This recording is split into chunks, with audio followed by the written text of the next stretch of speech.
Hi, ladies, and welcome. Hi, ladies. Hi, ladies, and welcome to Personally, I 100% knew it was gonna go viral. Hi, my name's Montserrat, and welcome to Stories Tall. I was searching for who I wanted to talk to this week, and I came across Poetic Justice's social media accounts. B, Shaniya, Za'riah, and Amanda are young people coming together from different parts of New York City to tell their stories through poetry. For me, poetic justice is turning poetry into not only invoking civic engagement within people, but also something that we do to be expressive for ourselves. A lot of intersection of all of our different identities with slam poetry. You're quite literally writing for other people, or people who aren't poets. What is slam poetry? It's a competitive form where people recite their poems by memory. So slam poetry began in the 1980s in Chicago, and it has since expanded. So they won second place in a national competition and are continuing to work together to create poetry. When I was younger, I clung to the walls of my room like vines, made a jungle out of brick and paint and called it art. To my first poem, the walls used to be the only ones that knew them. Popular organizations in New York City that provide space for spoken word poetry are the New York Poets Cafe, where I saw B present last year, and Urban Word NYC, which opens space for teens, and this is where Poetic Justice first met. Originally, we did meet competing against each other instead of becoming a team. Due to technical difficulties happening with one of the team members, they contacted me a little bit later. And that's when me and B was like, oh my goodness, we need Shaniya on the team. It wasn't just about poetry, it was making new connections and having basically a sisterhood. B's the oldest sister, we'd go to B's house, we'd hang out, B's the oldest, Shania's the second oldest, we'd all talk. I want to work with you guys for a long time. I want to perform in so many states with you guys. Yeah, we're gonna do this. That warms my heart.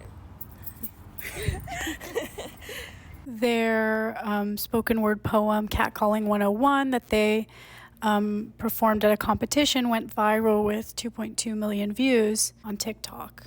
And suddenly, Queens, Bronx, Harlem, Brooklyn doesn't feel like home anymore. I posted it to a TikTok account I'd made this the same day, no followers, just put it into the void, and then the next day it had 1 million views. My mom was in the comments and she was like, it's okay because haters are also fans.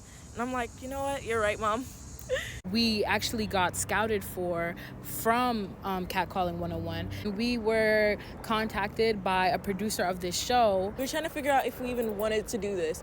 But of course we all wanted to do it because it's like, oh my goodness, guys, we got scouted from something we did together. They've also recently started working with a community library to bring poetry to young people. Then we just started coming together to write. I remember we met up at a library. The lady came up and she was like, oh, you guys do poetry. Would you like to have your own workshop here? And we're just like, that would be cool. I thought we were in trouble.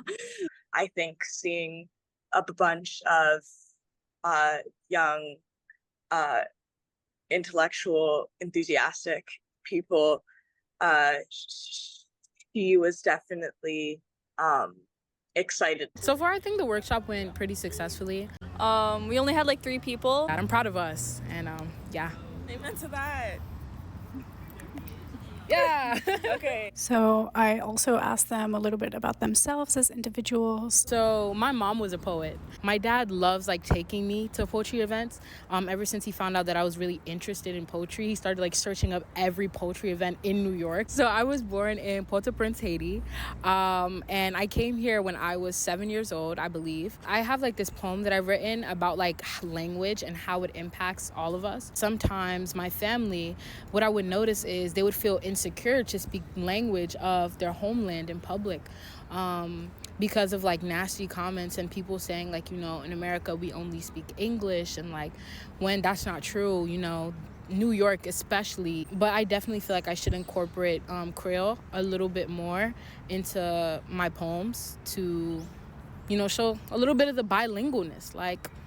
Who doesn't love a bilingual poet? I got into poetry because of my school, but like I kind of knew about it beforehand because my sister did stuff with urban word. Well, I'm mixed. My dad, he's from Ireland and my mom's from Thailand. I think I wrote a poem about being mixed once, which I think it's a really common poem theme. I remember when I was first starting out, I thought that like poetry, I thought the best poetry all sounded like one certain way. It's like you say things like this because you think you sound really profound. How long ago was that? Maybe like last year. I like just started, well, not last year, maybe like 2 years ago.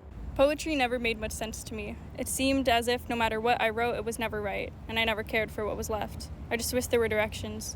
Wish I could say it like other poets. They say speak from the heart and not from your head, but I haven't been hearing from either lately. My introduction to poetry was always like English teachers in school.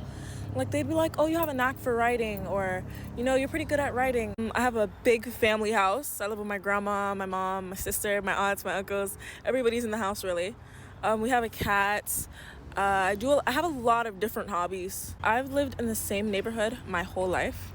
I went to school in that neighborhood. I went to elementary in that neighborhood, middle school in that neighborhood, even daycare. And I started this, and that's when I got an excuse to go to the city like a lot. If today was your last day, what would you do?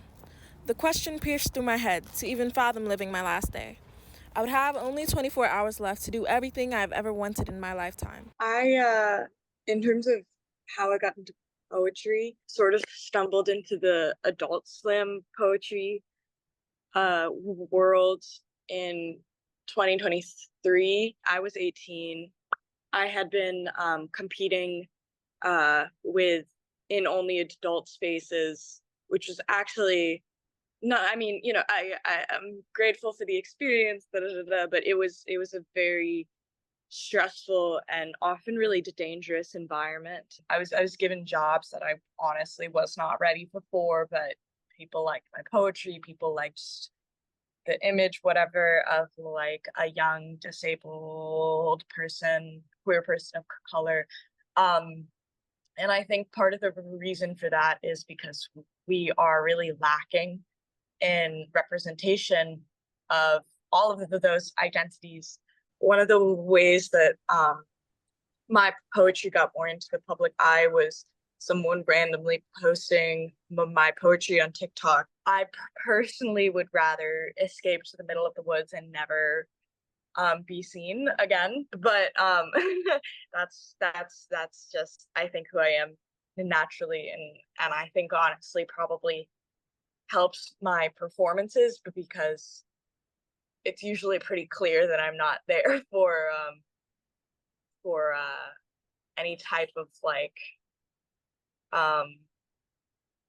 recognition that I want from anybody. To be able to be around other people under the age of like 35 was really great, and to be able to write poetry about youth and celebrating it, and just be in a safer environment altogether really like drew me to this team. Our plan is to like have more workshops and stuff, but we also want to have like open mics and slams in the future. We also want to like get our own space and, you know, start creating like more flyers for these events.